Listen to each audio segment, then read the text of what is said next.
Nós já estamos, então, no começo do capítulo 8 do Evangelho de Marcos.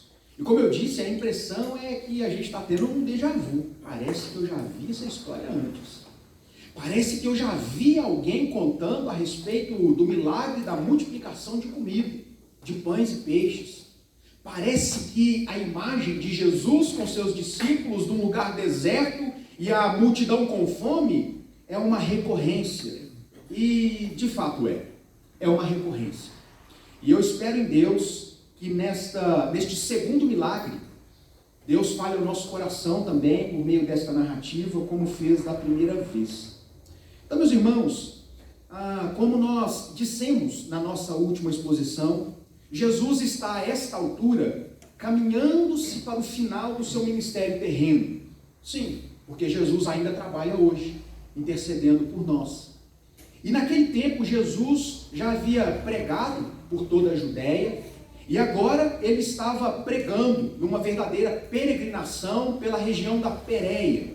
E como vimos na semana passada, pregando em Decápolis.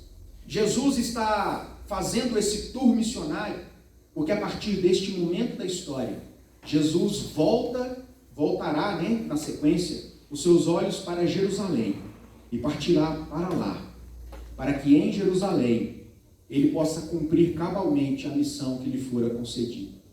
Em Jerusalém, por amor de mim e de você, Jesus será traído com um beijo no rosto. Jesus será preso, será duramente açoitado.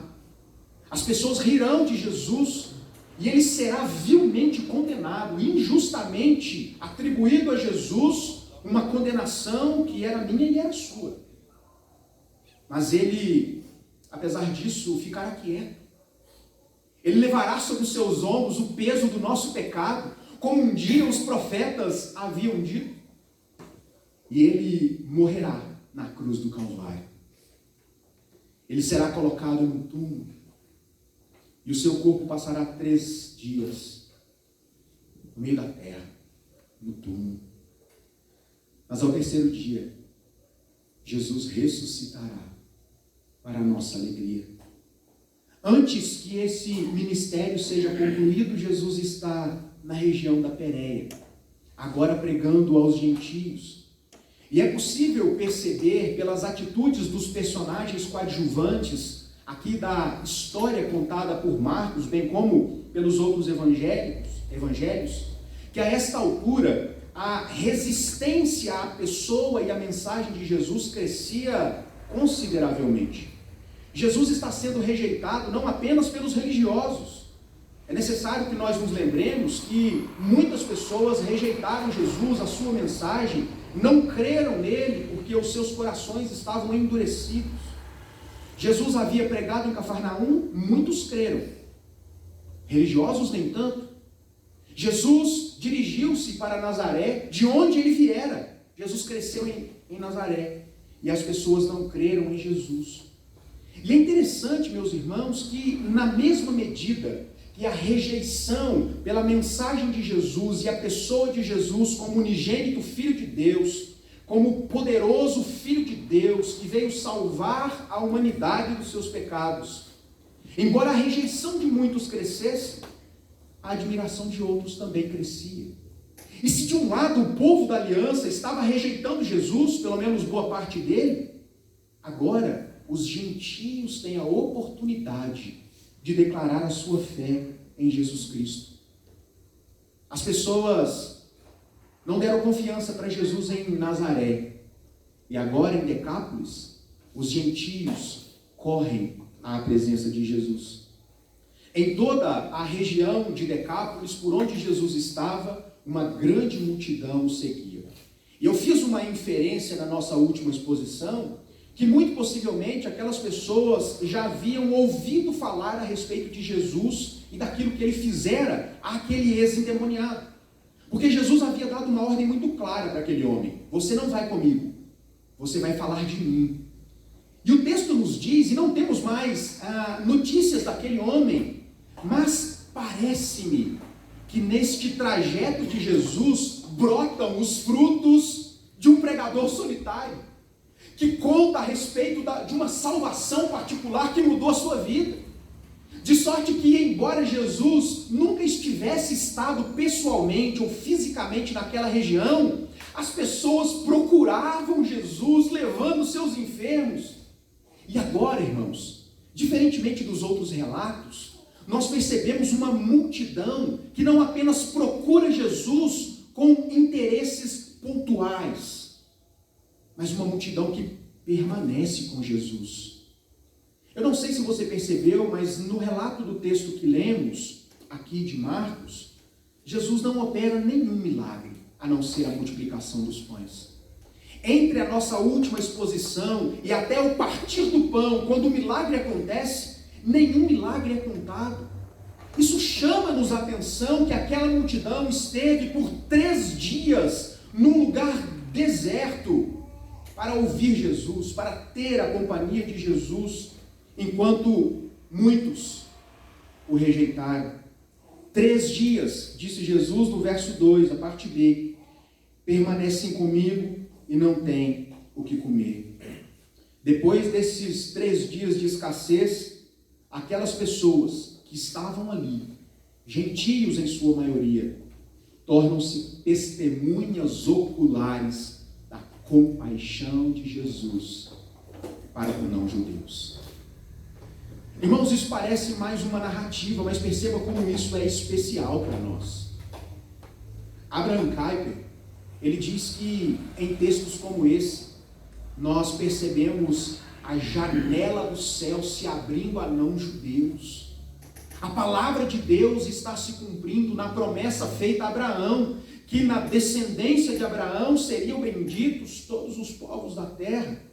E como isso é especial para nós, que não somos judeus, o amor de Jesus, a compaixão de Jesus, sendo manifesta a não-judeus.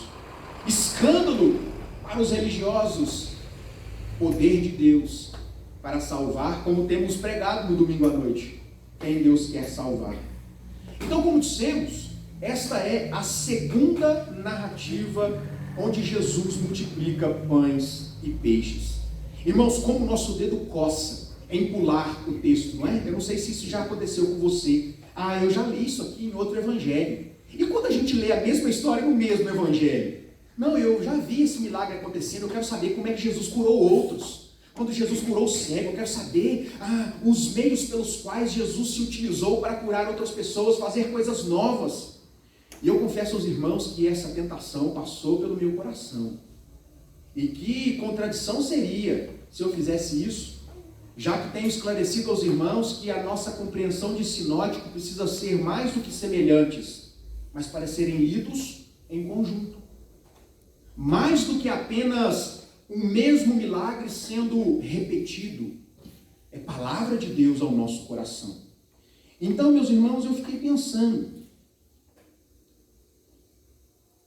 o que teria de novo numa mensagem aparentemente idêntica? O que Deus poderia falar ao nosso coração, realizando milagres quase iguais? O que passou pela cabeça de Marcos em escolher, e nós sabemos que essa escolha de Marcos foi inspiração do próprio Espírito Santo, em narrar este milagre e não outros, dos muitos que Jesus operou? E eu fiquei pensando, milagres quase idênticos. E foi exatamente na minha pergunta que eu encontrei a resposta. São quase idênticos.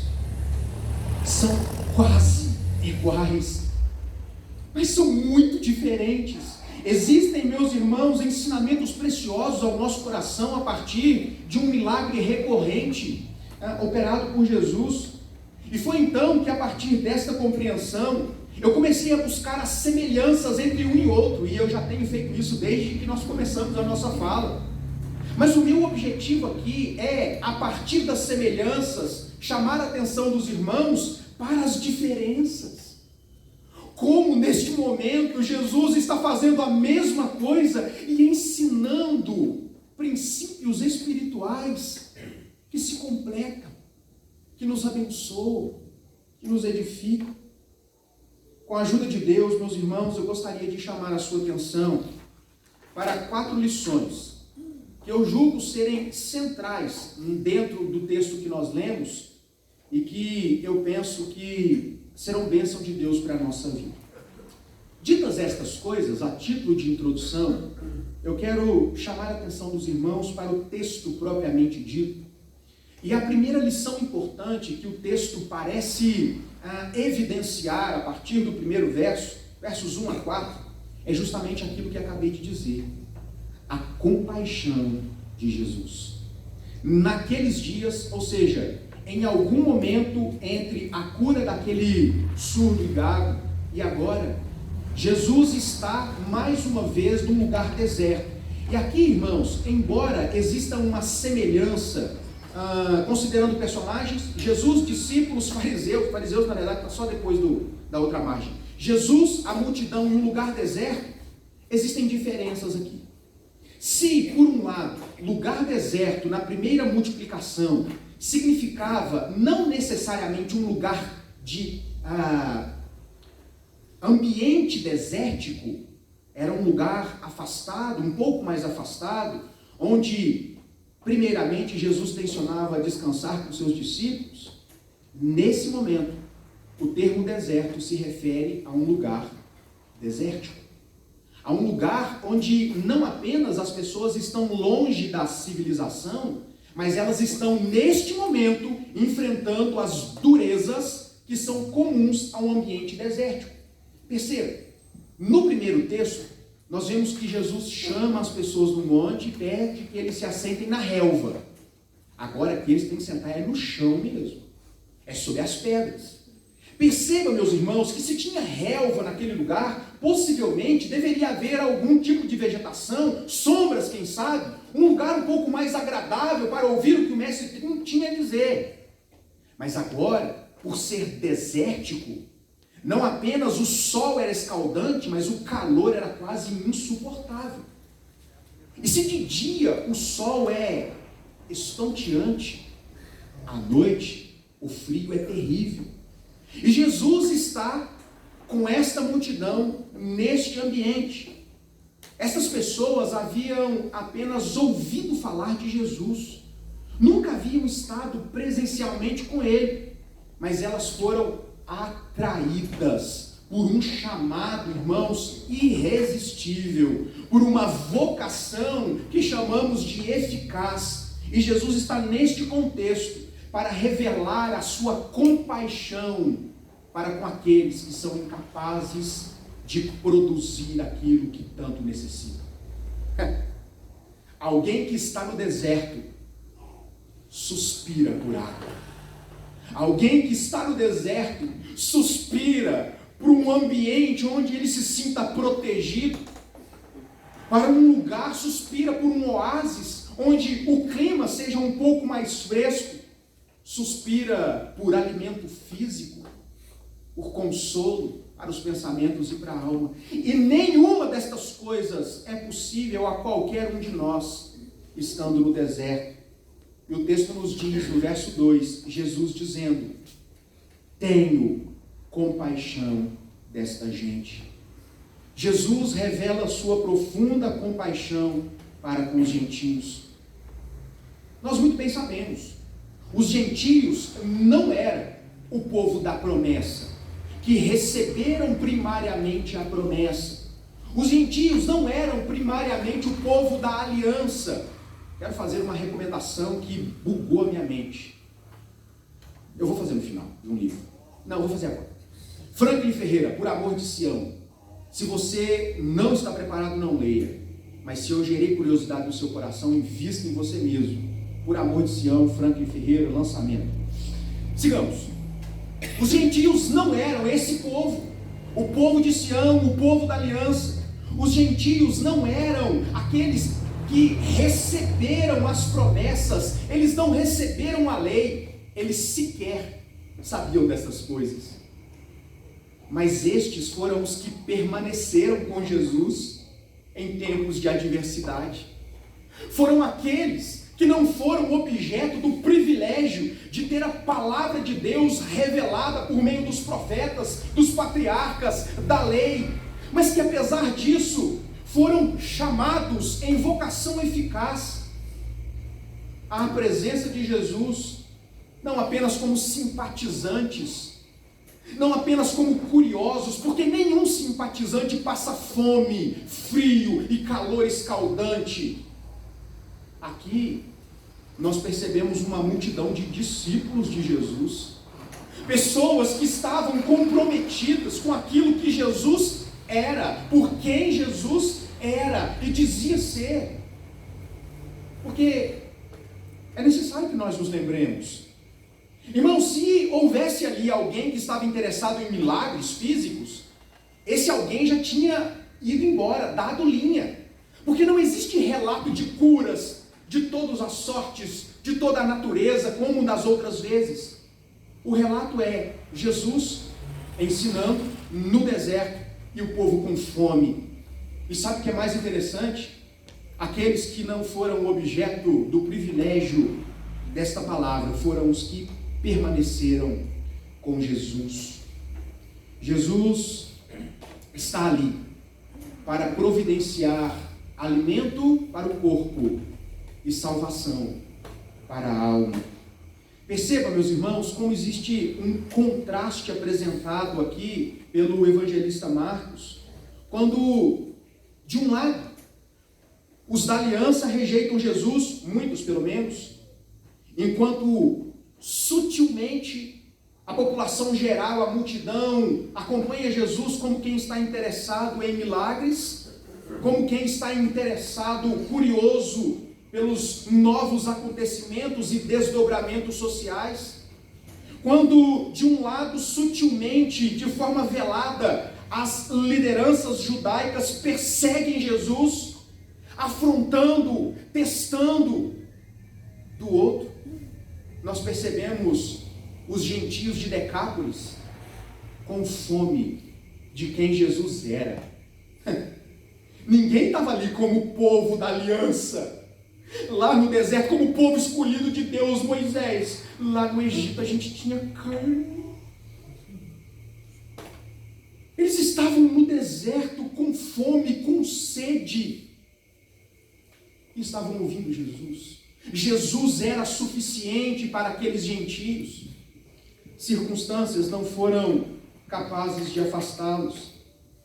Esse texto, meus irmãos, está, como eu disse, numa afirmação de Kuyper, apontando para a amplitude, para a extensão do reino de Deus. Gentios são bem-vindos ao reino de Deus. Nós temos visto isso no domingo também, quando Deus resolve salvar um povo ímpio, como eu e você, lá de Nínive. O profeta não quer. Não, eu tenho certeza que se eu for lá, Deus vai se compadecer e vai salvar. Eu não quero que eles sejam salvos. E nós temos dito nos domingos, Deus salva quem nós queremos que Ele salve. Deus salva pessoas pelas quais nós sequer oramos. Deus salva pessoas que nós sequer queremos que sejam salvas, porque Ele é soberano e Ele é misericordioso. O texto caminha, e no verso 3, Jesus está demonstrando a sua compaixão, e Ele diz: se eu despedir para as suas casas em jejum, desfalecerão pelo caminho, e alguns vieram de longe. Meus irmãos, a narrativa foca o esforço daquelas pessoas por estar na presença de Jesus, e às vezes a gente inventa uma série de desculpas para não servir, não é? A gente fica inventando uma série de questões, de pseudo-dificuldades, que na verdade são desculpas para não buscar a Deus em primeiro lugar e o seu reino. Estes aqui, que apenas ouviram falar de Jesus, mas creram, enfrentaram as dificuldades naturais do deserto, como nós somos chamados a enfrentar as dificuldades naturais da vida neste mundo. Meus irmãos, buscar a Deus em primeiro lugar nunca será fácil, será sempre uma batalha que deve ser travada todos os dias. Se você acordou hoje, é sinal que Deus colocou para você uma batalha que você precisa travar contra a idolatria do seu coração. Todos os dias, nós somos confrontados pela palavra de Deus a resistir à natureza pecaminosa que ainda reside em nós, que nos faz desejar muito mais a Fórmula 1. Eu nem sei o que anda passando domingo de manhã. Outra coisa, do que aquele gordinho falando 1h30 na minha cabeça.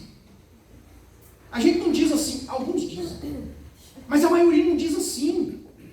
Mas muitos da maioria não estão aqui e agem como se pensassem assim. O texto está nos dizendo que Jesus estava preocupado com as dificuldades destas pessoas. Então percebe, irmãos, o deserto ele é real. As dificuldades do deserto são reais. Mas é igualmente real a compaixão de Jesus por aqueles que estão no deserto procurando a sua presença. Você não está sozinho travando as suas lutas. Você não está desamparado, tendo que lidar com muitas vezes a dureza do nosso próprio coração. Nós não somos reféns do mundo morto no pecado. Cristo nos libertou. E sabe, irmãos, Cristo não foi aquele libertador que fez a sua obra e foi embora. Ele veio, fez a sua obra e continuou com a gente. Eu vou para junto do Pai, mas eu enviarei outro Consolador, Paracletos, outro semelhante a mim, outro igual a mim, com o mesmo poder, com o mesmo amor e compaixão, que guiará vocês até que do céu eu volte para buscá-los. Eu queria chamar a atenção dos irmãos para o fato de que Deus não está lá muito interessado nas desculpas que a gente arruma. Não está, irmãos.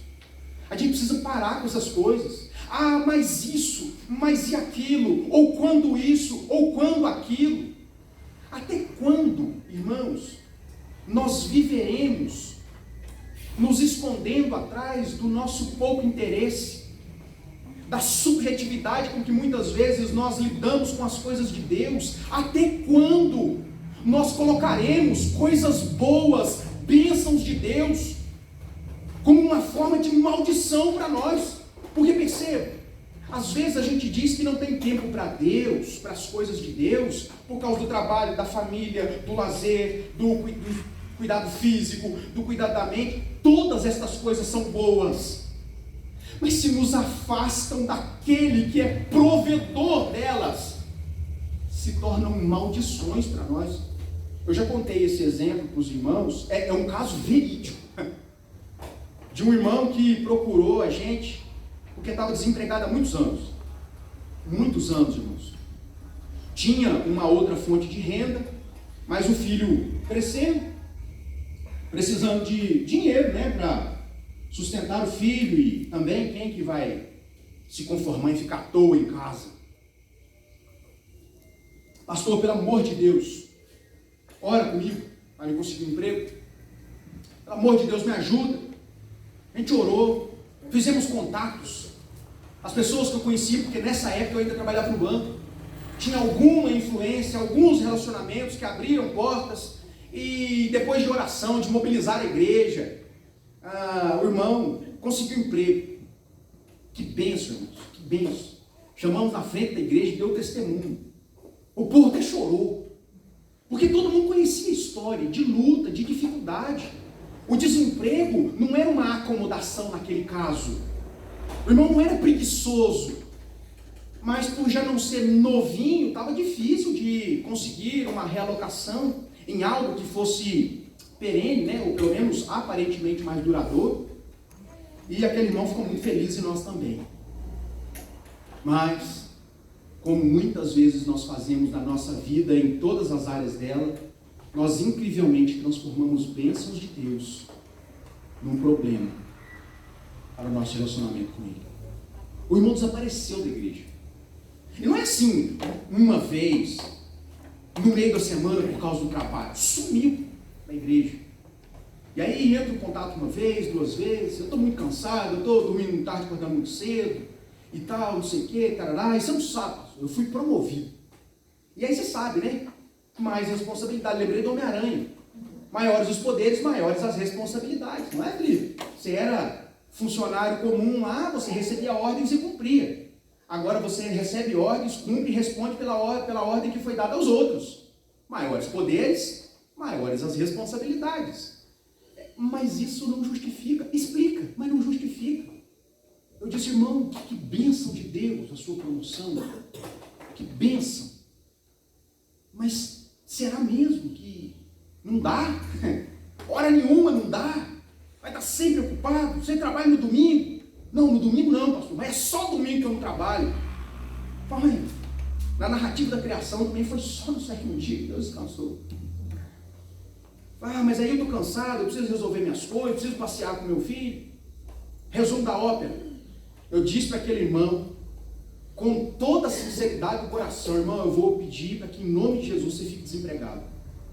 Eu prefiro ter que te dar uma cesta básica todo mês, do que te ver longe de Deus, usando as bênçãos de Deus como desculpa para estar longe dele. Eu preferia você chorando, clamando por uma ação de Deus, crendo que Deus podia fazer, do que te ver agora, achando que é você que está provendo todas as benesses que você está vivendo. Alguns dizem que foi praga, mas depois ele ficou desempregado mesmo. Por que eu estou contando essa história? É meu amigo, irmãos, é amigo meu. Teve recentemente aqui na igreja, visitando e estando conosco, pessoa muito querida. Mas é só para dizer, é porque bons amigos dizem verdade, sabe? Às vezes a gente fica com muito milindre, a gente precisa dizer alguma coisa e não diz. Amigos de verdade aproximam as pessoas de Deus. Por que eu estou dizendo isso, irmãos? Porque enquanto muitos arrumam desculpas para não servir, a gente vê uma multidão indo até Jesus, passando fome, crendo que a presença de Jesus, a pessoa de Jesus, era mais importante do que outras coisas que também são importantes, porque a alimentação é importante, a proteção é importante, o ambiente de tranquilidade que nós vivemos, a estabilidade é importante. Estas coisas em relação a Deus só não são prioridade. Quem esteve na nossa última terça-feira vai se lembrar desta palavra. Não são prioridade. Jesus está nos ensinando isso, meus irmãos, ao ressaltar o esforço daqueles que vieram de muito longe. Eu não posso mandar esse povo embora. Eles vão desfalecer pelo caminho. Irmãos, nós vivemos dias difíceis, onde a nossa caminhada nesse deserto que nós vivemos parece não ter fim. E nós precisamos entender que caminhar pelo deserto sem aquilo que Cristo pode oferecer nos levará a desfalecer na caminhada. Jesus disse, eu vou dar para eles o que só eu posso dar. Depois eles serão capazes de caminhar. Nunca mais sozinhos, mas eles caminharão. Percebam, meus irmãos, como o texto vai caminhando. E no verso 4 nós notamos um contraponto entre a compaixão de Jesus e a insensibilidade dos seus discípulos. E mais uma vez eu vou evocar semelhanças e diferenças. Os irmãos se lembram que lá na primeira narrativa, foram os discípulos que chegaram até Jesus. Eu vou parafrasear aqui o diálogo dos discípulos com Jesus. Mestre, impetra a bênção aí e manda o povo embora. Termina o culto aí, porque já está ficando tarde, esse povo precisa ir embora, e enquanto eles vão chegando, eles vão na padaria, vão no mercadinho ali, passam no Romanos, compram um lanchinho e chegam em casa. Foram os discípulos que procuraram Jesus. E naquele contexto, a desculpa deles para não abençoar foi, não temos dinheiro. 200 denários seria necessário para alimentar essa multidão. 200 dias de trabalho, uma pequena fortuna. Imagine tudo que você ganha no ano, divide por 365, multiplica por 200. Essa era a quantia mensurada pelos discípulos para alimentar aquela multidão. Então perceba, o pragmatismo. Não vamos fazer porque não temos dinheiro. Agora, nesta narrativa, algo de diferente acontece. A multidão está ali numa situação agravada, porque aqui já são 3 dias sem comer, já são 3 dias num deserto, literalmente falando, e um povo que não arreda o pé. E sabe o que é mais interessante? Mesmo que estes tivessem dinheiro para comprar, eles não tinham onde comprar. Jesus se compadece daquela multidão e os seus discípulos disse: Senhor, aonde que a gente vai comprar pão para essa multidão? Onde que a gente vai encontrar alimento para todas estas pessoas? Percebo que antes o problema era o quê? O dinheiro. Agora o problema é onde. Qualquer semelhança com atitudes nossas não é mera coincidência. O problema está sempre nas dificuldades. Os discípulos eram ávidos para enxergar impossibilidades e letárgicos para perceber o poder de Jesus para fazer qualquer coisa. Irmãos, estes 12 foram testemunhas oculares de coisas que só Deus pode fazer. E Jesus está dizendo: eu tenho compaixão destas pessoas. Mas eles olham para a circunstância e dizem: fazer o quê, né? Resta-nos nos conformar. E Jesus diz: não. Perceba, os discípulos em si não tomaram nenhuma iniciativa quanto ao sofrimento daqueles que padecem por pão. E por que eu estou colocando aspas no pão aqui? Porque esse pão aqui é uma figura muito emblemática daquele alimento que é só Jesus que pode dar. Perceba, irmãos, como aquela imagem de Jesus e seus discípulos partindo o pão e entregando à multidão nos remete a algo familiar, que alimenta, que é aquilo que só Jesus está apontando para a mesa, pela mensagem da mesa, né? Em memória de mim, para ser, que é só Jesus que pode fazer. Mas os discípulos estavam insensíveis àquela dificuldade. Na primeira vez, eles tiveram sensibilidade para com a necessidade física. Agora nem isso. Fazer o quê? Não tem o que fazer, não tem onde comprar. Mesmo que a gente tivesse dinheiro, não tem onde comprar. Mas Jesus disse: tenho, não terei, não tive.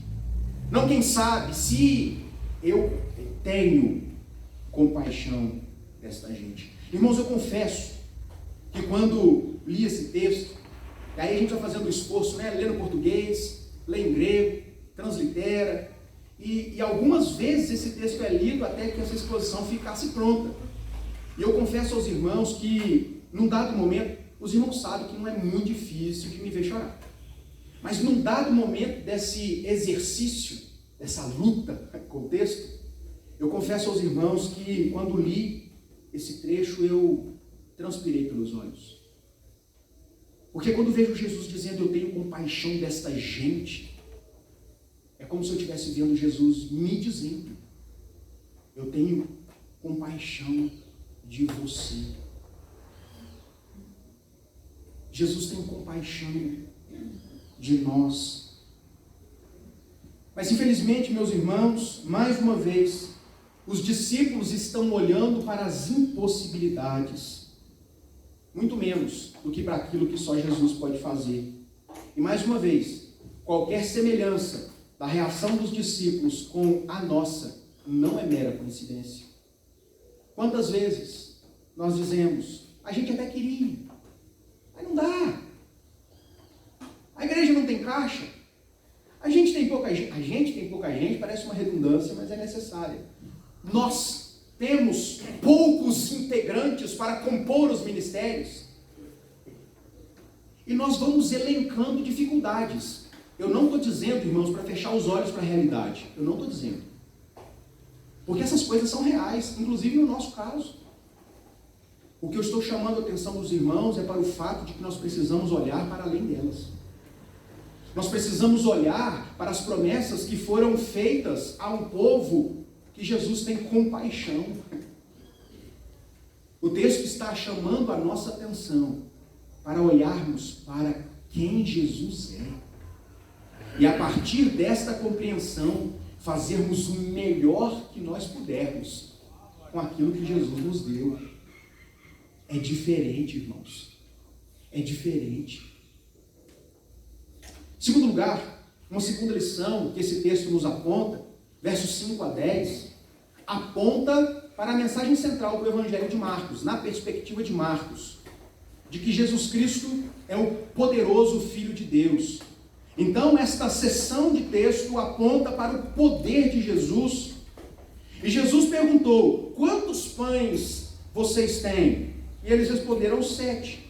Irmãos, vocês acham mesmo que Jesus tinha dúvida quanto à quantidade de pães que eles tinham ali no embornado?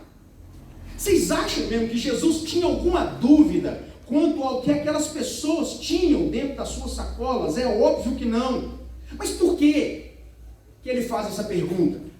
Sabe, é aquele aparente contrassenso entre o fato de que nós não mudamos a vontade de Deus e Deus mandar a gente orar o tempo todo. Parece uma contradição, né? Mas não é. Jesus sabia quantos pães havia ali e ainda assim ele perguntou: Fernanda, quantos pães tem aí? Eles disseram: 7. A expressão da realidade. Eu tenho 7. Jesus queria evidenciar que algo grandioso estava para acontecer. Vocês não são capazes de fazer o que agora eu vou fazer. Vocês não são capazes de prover soluções necessárias para fazê-los andar por esse deserto saciados. E Jesus está perguntando: quantos pães vocês têm? Irmãos, Jesus está perguntando para a gente todo dia: quantos pães você tem, quantos dons você possui, quais são os seus recursos, para nos mostrar que por meio de muito pouco ou quase nada, Deus pode fazer grandes coisas. Grandes coisas. Jesus sabia quantos pães eles possuíam, mas ainda assim, ele perguntou, para que ficasse claro a limitação dos discípulos e a sua incapacidade de produzirem uma solução que trouxesse alento à fome daquelas pessoas. Jesus estava apontando para si e para aquilo que ele faria na sequência. Então, os discípulos trouxeram à presença de Jesus 7 pães. Depois a gente descobre que tinha de novo uns peixinhos ali, né? Quem sabe alguém, não, será que vão pegar meu peixe? Apareceram os peixinhos que também foram multiplicados por Jesus. E o texto continua: ordenou ao povo que se assentasse no chão. Quando eu li esse texto eu pensei: Jesus exige ordem, não é de qualquer jeito. Jesus exige ordem, ordenação. Imagine, irmãos, aquele tanto de gente faminto. Estamos falando de uma multidão contada de cerca de 4.000 homens. Segundo a estatística que nós oferecemos aos irmãos da primeira exposição, tinha aqui entre homens, mulheres e crianças uma multidão entre 12 e 15 mil pessoas, com fome. Imagina você com fome passando um pãozinho perto de você. Imagina o alvoroço.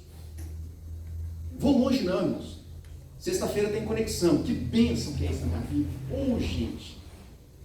E os nossos meninos todos vêm para cá alimentados. Esse tempo atrás, esse ministério recebeu uma doação. Receberam algumas já ao longo da existência. Né? Uma doação, e a pessoa queria doar. Ela queria arrumar um jeito de retribuir aquilo que ela recebeu por meio das mensagens lá. Eu falei: meu filho, eu não preciso de oferta, não estou pedindo nada. A igreja aqui me sustenta, não é um trabalho essencialmente social, é um trabalho teológico, né? As crianças, né, não passam necessidade e tal. Está tranquilo. Não, eu quero ajudar, eu quero. Então ajuda, pronto. E bancou lá 4 meses. 4 meses de doce. Então nós somos responsáveis pelo doce. Os doces das crianças. E é interessante que a gente recompensa eles pela atividade que a gente promove aqui, a gente faz uma gincana, e antes de ir embora, até então, a gente dava um doce na saída. E foi interessante que nós mudamos um pouco para aumentar o engajamento deles. Ao invés de grandes equipes, agora eles trabalham em dupla. E essas duplas vão sempre mudar, porque eu estou trabalhando com eles a ideia de igreja, a importância de igreja, características da igreja. A igreja é una, mas ela é muita. A igreja, ela deve ser unida, mas deve viver essa unidade no meio da diversidade. Então, nós vimos pessoas que até então eu nunca tinha ouvido a voz, falando, pregando, correndo, e foi um espetáculo. E aí, a gente deu uma caixinha de bis para a dupla vencedora e deu um bombom do bom. Não é moranguete não, bombom do bom, para todo mundo. Vocês não vêm na sexta? Não, vocês não podem. Para todo mundo. E aí, eles estão tão condicionados a pegar o chocolate que fizeram uma fila gigante aqui, ó. E a Fernanda está só lá assim. Eu estou vendo a fila se formando. Irmãos, até sem precisar, a gente faz fila para comer, para saborear um docinho ali. Imagina extremamente com fome como esse povo devia estar. E Jesus disse: ordem, ordem. Eu tinha mais coisa para dizer, mas eu vou deixar para dar essa exortação em outro momento. Hoje já está carregado. O texto continua. Jesus chama a ordem e diz: tomando 7 pães, partiu. Irmão, olha essa cena, se isso não te traz algo na mente. Jesus com seus discípulos, com pão, ele pega o pão, parte, dá graça e distribui. Todos saem dali fartos. É interessante, meus irmãos, que eu fiquei pensando, por que será que Jesus resolveu multiplicar 7 pães e não fazer aparecer 12.000 pães? Do ponto de vista de Deus, qual que seria a diferença? Para um Deus que, segundo Herman Bavinck, criou o universo ex nihilo, do nada, pelo poder da palavra, Deus disse: haja luz. Essa semana eu vi fotos do, não sei se vocês sabem, eu gosto muito disso, né? O James Webb, que é um telescópio que está sendo usado agora. Irmãos, quanto mais eu vejo o desenvolvimento da ciência, mais eu vejo Deus. Deus fez tudo aquilo assim, ó. Exista. Qual que é a diferença para Deus dizer: apareça? Ou então, multiplicar? Nenhuma. Nenhuma, do ponto de vista de Deus. A gente podia dizer: não, Maria dá muito mais trabalho. Imagine pegar essa massa, trabalhar essa massa, colocar no forno. Se bem que estava no deserto, já era um forno, né? A massa ia crescer, ou talvez não. E entregar. Mas do ponto de vista de Deus, fazer aparecer os pães ou multiplicar o que eles já tinham, não tinha diferença nenhuma do ponto de vista do esforço. E eu fiquei pensando, por que Jesus simplesmente não deu um pão para cada um a partir da sua vontade? Por que Jesus não resolveu alimentar aquela multidão com algo que ele pudesse dar pronto para elas? Eu fiquei pensando, meus irmãos, nas implicações da atitude de Jesus. Foi então que eu cheguei à seguinte conclusão: Jesus resolveu. Então perceba, eu quero destacar aqui a resolução de Jesus para o fato de que Jesus não foi pego de surpresa com a quantidade de pães, com o tipo de pão, de quem era o pão. Ele decidiu multiplicar aqueles pães. Jesus decidiu começar o milagre da multiplicação a partir daquilo que eles apresentaram a ele. Foi essa a atitude de Jesus. Os discípulos tinham 7 pães. 7 pães nas mãos de Jesus foi o suficiente para alimentar 12, 15.000 pessoas e ainda sobrar. Quantos cestos? 7. E aí você pensa: mas sobrou menos do que da primeira vez. Jesus agora parece que deu uma mixada aí, né? Ué, lá foram 12, vocês lembram? Aqui foram 7. E eu preciso confessar aos irmãos que eu eu me apeguei a esse número. Eu falei, por que essa riqueza? E aí, irmãos, é a beleza do texto na sua língua original. A beleza. O termo sexto aqui não é o mesmo termo de sexto traduzido por sexto no primeiro milagre. O sexto de primeiro milagre era uma vasilhinha, uma tupperware. Irmão, se você levou alguma comida lá em casa e eu não devolvi, eu vou devolver, viu? Não vou ficar com a sua tupperware. Era uma vasilhinha, um embornal, um recipiente pequeno. Aqui, irmãos, cesto aponta para um balaio. Cesto aqui é exatamente a mesma palavra endereçada àquela coisa que Paulo desceu. Vocês lembram? Quando Paulo precisava da linha que estava atrás dele. Aqui o recipiente cabia uma pessoa dentro. E aí eu falei, bom. Fiz até na minha cabeça a equivalência para ver se dava um entre outro. Mas é interessante que quando nós olhamos para esse texto, nós percebemos na atitude de Jesus que ele decide fazer o milagre a partir daquilo que os discípulos tinham. Nada de novo, irmãos. Jesus, eu posso usar Jesus.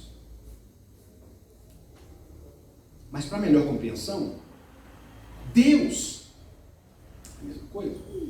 Quando chamou Moisés, Deus disse, Moisés, eu vou chamar você aqui e você vai libertar o meu povo, porque eu ouvi o chororô deles lá, eles estão sofrendo, eu me compadeci, nada de novo, do meu povo. Eu ouvi, não é que Deus estava surdo antes, mas ele decidiu agir naquele momento.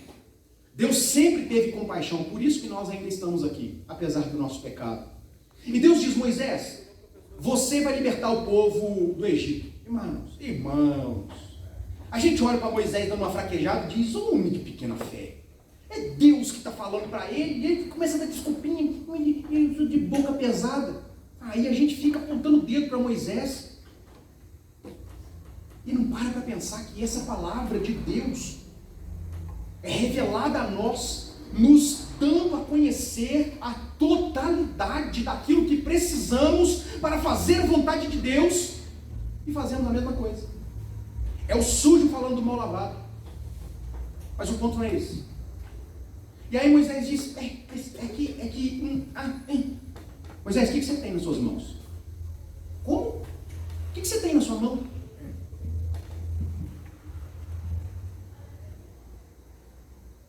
Um cajado. O que é um cajado? Não é a arma do Darth Vader aqui, né? É um cajado. Um pedaço de pau. Irmãos, por meio daquele cajado, na ação de Deus, Moisés subjugou o maior império de que se tinha notícia. A partir de um cajado, Marcelo. A partir de um cajado, o poder de Deus foi revelado. A partir de um cajado, a água brotou. A partir de um cajado, o povo peregrinou 40 anos e chegou à terra prometida. O que você tem nas suas mãos? Eu sei que pode parecer pouco, e foi essa a conclusão que cheguei a meu respeito. Deus, eu não tenho quase nada. Eu sei fazer pouco de quase nada. E muitas vezes nós usamos isso de desculpa, quando Deus quer nos mostrar que Ele resolveu agir com milagre a partir daquilo que nós já temos. E que perceba, é presente dele mesmo. Tudo que você tem é porque Deus se compadeceu de você. Sejam os seus dons e habilidades, sejam recursos financeiros, tudo que você tem, tudo que você é, ainda que seja pouco, como de fato é, foi Deus que te deu. E Deus pode fazer coisas grandiosas, inimagináveis, a partir daquilo que temos. A partir de um coração aberto, a partir de uma entrega completa. O que eu e você temos, meus irmãos, para oferecer a Deus? coisa. E se você prender isso aqui, eu já vou ficar feliz como pastor. Se semana que vem você não lembrar de nada, mas se isso aqui tiver na sua mente, eu já estou feliz. Coloque, irmãos, a partir de agora, tudo o que você tem. Está parecendo que eu vou pedir dinheiro, né? Mas em todas as áreas da sua vida, isso inclui dinheiro. Coloque tudo o que você tem nas mãos do Senhor e Ele fará muito de quase nada. Porque é Deus quem faz o milagre, irmãos. Deus pode pegar a nossa pouca contribuição e transformar numa grandiosa obra. Deus decidiu realizar os seus milagres a partir daquilo que nós oferecemos a Ele. O que você tem agora, nessa manhã, para dizer para Deus: Deus está aqui, está aqui, eu te entrego. Jeremias teve uma visão muito emblemática e eu penso que é oportuna para nós aqui. Jeremias foi levado à casa do oleiro e ele viu o oleiro trabalhando o vaso de barro, e num dado momento aquele vaso quebrou e ficaram pedaços. Pedaços. O que se pode fazer de pedaços? Nada. Nada. Mas daqueles pedaços foi construído um vaso bonito e útil. Sabe o que isso nos ensina, entre outras coisas? Que Deus, Ele aceita o restinho que sobrou da gente. Restinho. É só isso que eu tenho. Tem 15 mil pessoas, mas eu só tenho 7 peixes. Deus aceita aquilo que sobrou, ainda que seja o resto. Mas Deus não está interessado em partes da sua vida. Não se esconda atrás de ser um dizimista fiel. Deus está interessado em toda a sua vida e não apenas parte dela. Não se esconda no exercício de determinados dons. Ah, porque eu canto, eu toco, eu prego, eu isso, aquilo. Deus aceita, ainda que seja o resto. O ladrão na cruz foi aceito por Deus. E a vida dele estava literalmente no resto. E Jesus disse: você vai estar comigo no paraíso. Mas Deus não aceita partes. O jovem rico voltou para casa triste. Porque Deus tinha áreas da vida dele e não todo o seu coração. Nós vivemos dias de fome, irmãos. E aqui, nesse momento, não me refiro à fome material, mas à fome espiritual. E talvez você pense: o que eu tenho a ver com isso? Afinal de contas, Amós capítulo 8, verso 11, nos diz assim: eis que vem dias, diz o Senhor Deus, em que enviarei fome sobre a terra, não fome de pão, nem de água, nem sede de água, mas de ouvir as palavras do Senhor. Quando nós olhamos para a nossa sociedade, nós somos levados a pensar que as pessoas não têm fome em nada, porque as pessoas não buscam a Deus, né? As pessoas não querem saber de Deus. A profecia de Amós não se cumpriu ainda não, porque as pessoas não estão nem aí para Deus. A gente prega, eles viram a cara. As pessoas estão se entregando. Em parte, eu preciso dizer que é verdade mesmo. Por quê? Porque nós, por nós mesmos, não queremos a Deus. Aquela história, né? Porque eu escolho. A gente nunca, se não for a Deus intervir no nosso coração, em santa vocação, em chamado eficaz, nós nunca desejaríamos a presença de Deus. Então, em certa medida, sim, as pessoas parecem não ter fome. Mas quando a gente pensa mais amplamente a respeito disso, nós percebemos que a questão não é não ter fome, mas tentar saciá-la em outras coisas. A gente diz que as pessoas não querem Deus, mas o que os irmãos acham que leva uma pessoa a se entregar ao mundo das drogas lícitas, jogos, aquilo que a sociedade estabeleceu como comum, que é condenado por Deus? O que faz as pessoas dependerem de outras coisas a não ser Deus? Meus irmãos, o que faz uma pessoa abandonar esposa e filhos e viver num boteco jogando baralho, bêbado, embriagado? Se não buscar saciar a fome do coração. Meus irmãos, o que faz uma pessoa se perder em vícios, prostituição, uma vida lasciva? Se não buscar sentido para a própria vida? O problema não é a inexistência de fome, mas tentar saciar-se, onde essa fome nunca passará. Nunca passará. Eu me lembro de um personagem da Praça é Nossa. Era um personagem bêbado. E ele dizia: eu bebo para afogar as mágoas. Mas por que você continua bebendo? Porque elas sabem nadar. Irmãos, as atrações desse mundo são soluções paliativas que não sustentam a nossa vida.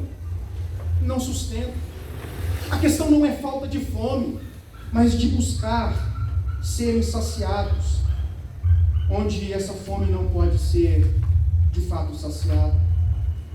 Nós vivemos dias assim, e eu fico imaginando, meus irmãos, como se Jesus estivesse perguntando: o que você tem aí para solucionar esse problema? Porque perceba, a ordem lógica foi essa: o que os discípulos tinham para que, em agindo Jesus, toda aquela multidão fosse saciada. Às vezes, irmãos, a gente até reconhece que as pessoas têm fome mesmo. Não, pastor, é isso aí, é mesmo. As pessoas precisam de Deus. As pessoas estão buscando saciar a sua fome interior em outros lugares. A gente até reconhece essas coisas, mas continua do mesmo jeito. Não muda. Jesus nos pergunta nesta manhã: o que nós temos para que, em agindo Ele, a fome de Deus dessas pessoas seja saciada? O texto nos diz que Jesus tomou o pão. Irmãos, o milagre aconteceu só hora que Jesus partiu o pão. Ele partiu e aquele pão começou a ser partido. Mas perceba que antes do milagre acontecer, antes das pessoas começarem a pegar o pão, o texto nos diz que Jesus tomou o pão, deu aos seus discípulos com ações de graça. Eu disse que eu ficaria feliz só com aquele aprendizado, eu estava brincando. Você precisa sair daqui sabendo disso também. Guarda no coração. Dona Eli, anota. Estou vendo que a senhora está anotando. Anota. Escreve na geladeira. Meus irmãos, nós precisamos aprender algo muito importante, vindas de Jesus para nós aqui. Os milagres sempre são precedidos de gratidão e não por murmuração. Os milagres são precedidos de um coração grato a Deus e não por alguém que vive rabugento, reclamando. Meus irmãos, nós precisamos olhar para aquilo que Deus nos deu e parar de sofrer por aquilo que nós não temos. Eu não tenho a estrutura de uma mega igreja, eu tenho a estrutura desta igreja. Então o que eu posso oferecer a Jesus para que neste contexto coisas grandes aconteçam? Milagres são precedidos de gratidão e não por murmuração. A imagem do pão sendo partido, como eu disse, é belíssima. O milagre aconteceu, o pão foi partido, aquelas pessoas foram saciadas.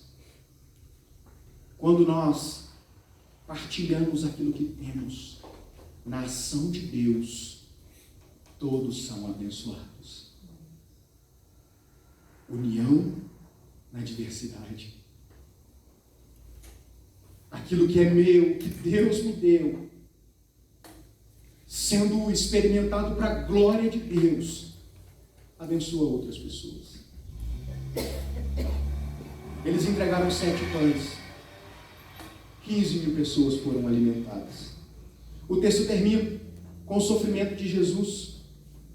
Na primeira multiplicação dos pães, Jesus ficou sozinho, mandou os discípulos ir na frente dele. Vocês vão na minha frente, eu vou ficar aqui para orar. A gente se lembra da história, os discípulos estavam passando num mal terrível, e Jesus vem andando sobre o mar, e eles pensaram, é um fantasma. Jesus vem, acalma a tempestade, tudo se faz uma bonança. Mas agora é diferente. Jesus entra no barco com os seus discípulos.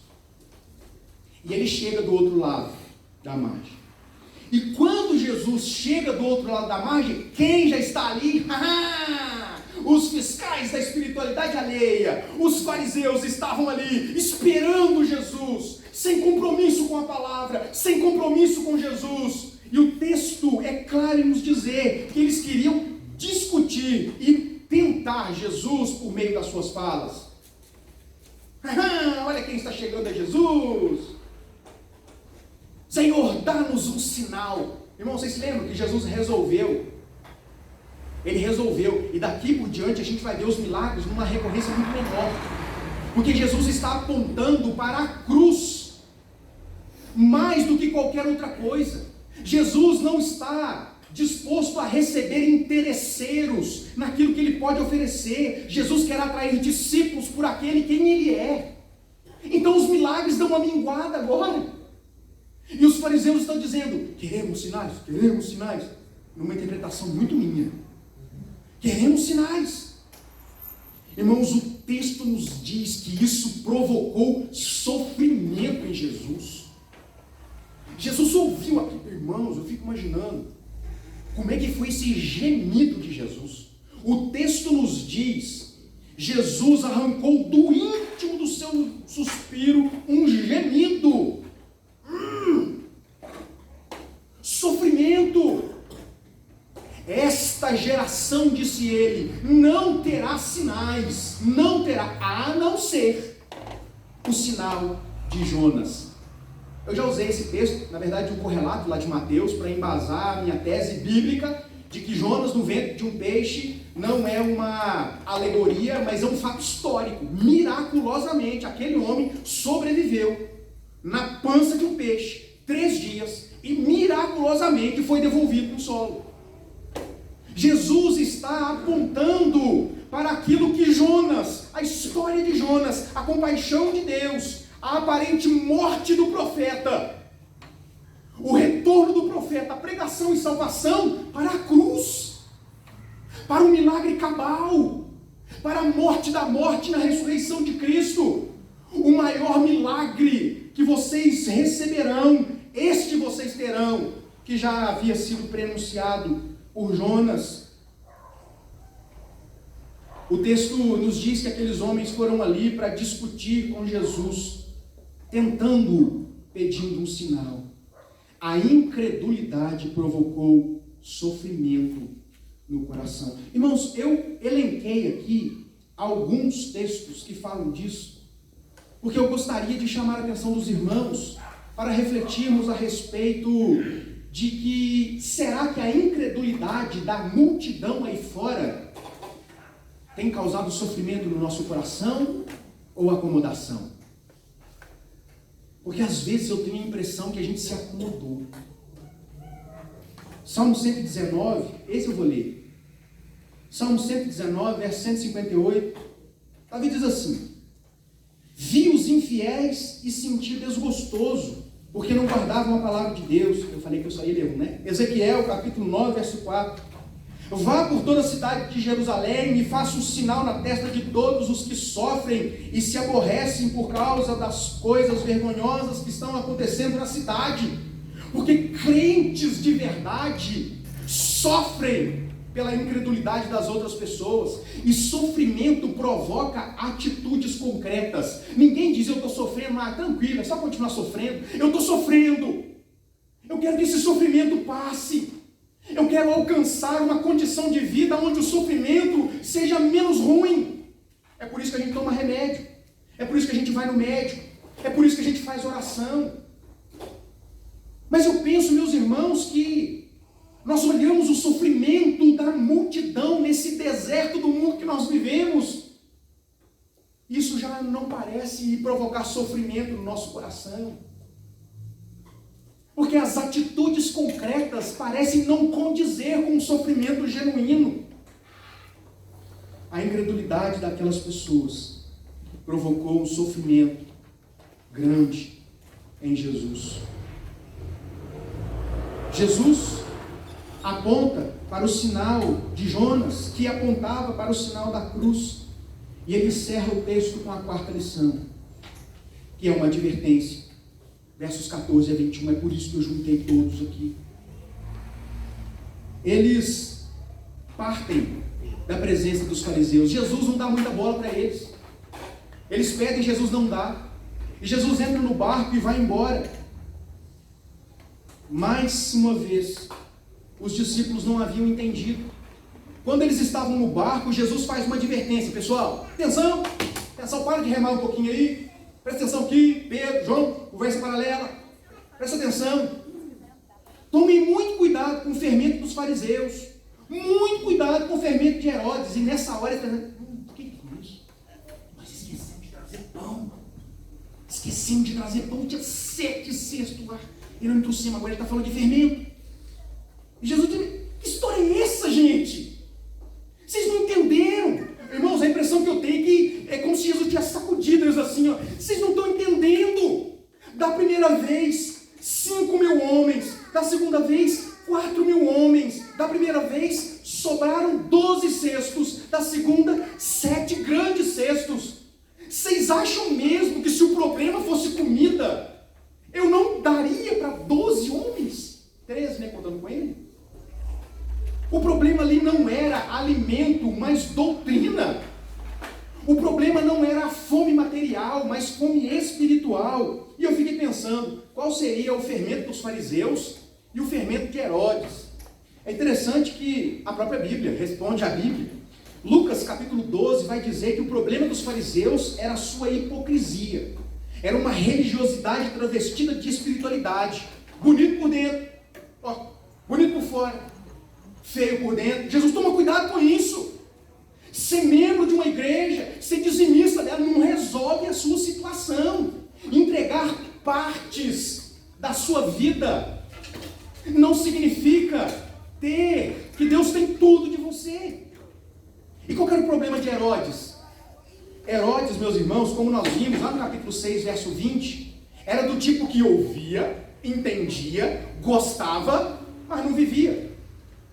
O texto nos diz que Herodes gostava de ouvir João Batista, ele ficava admirado. Mas ele continuava sendo Herodes antes, malvado. Com isso Jesus queria chamar a atenção dos seus discípulos para o perigo de sermos parciais como os fariseus e de sermos negligentes como Herodes. Em ambos os casos, em ambas as situações, apenas a ação de Jesus seria possível uma verdadeira transformação. E ele termina o texto chamando a atenção. Vocês não compreenderam isso ainda? Eu só queria trazer aqui mais um dado histórico e a gente já vai encerrar. Por que Jesus usou essa ideia do fermento? Né? Na Bíblia, o fermento tem uma conotação ruim, irmãos. Pode usar o pó royal lá, sem problema. Não é que eu gosto das coisas que tem pó royal.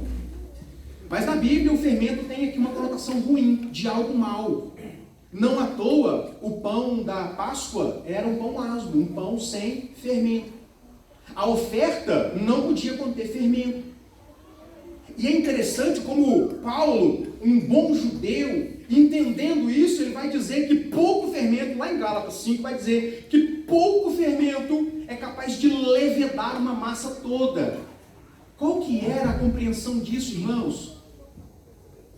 Um pouquinho de incredulidade apodrece tudo. Um pouquinho de fermento faz crescer toda a massa. Um pouquinho assim que você não entrega para Deus compromete tudo que você entregou. Porque os fins não justificam os meios. Não justificam. E nós concluímos esse texto olhando para tudo que nós falamos, e eu sei que os irmãos gostam de respostas, mas hoje eu quero, mais uma vez, terminar a nossa exposição com alguns questionamentos, para fazer você ir embora pensando a respeito disso. Não precisa responder para mim, não. Responda para Deus. O que você tem a oferecer? Que tipo de pão você tem levado às pessoas? Não pense que você não tem nada e não pense que você não tem levado algo. Você tem levado algo. Agora, o que você tem levado? Você tem aproveitado as oportunidades?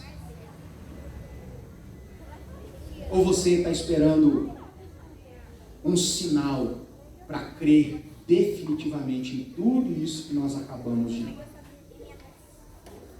Para aquelas pessoas, Jesus disse: nenhum sinal será dado. E hoje, esse sinal, apontado como o sinal de Jonas, se cumpriu. Que desculpa nós teremos diante de Deus por termos nos acomodado para com a fome daqueles que estão longe de Deus. Que Deus nos ajude, que Deus nos faça crentes de verdade, que Deus nos faça comprometidos com a sua obra, em nome dele mesmo. Vamos orar.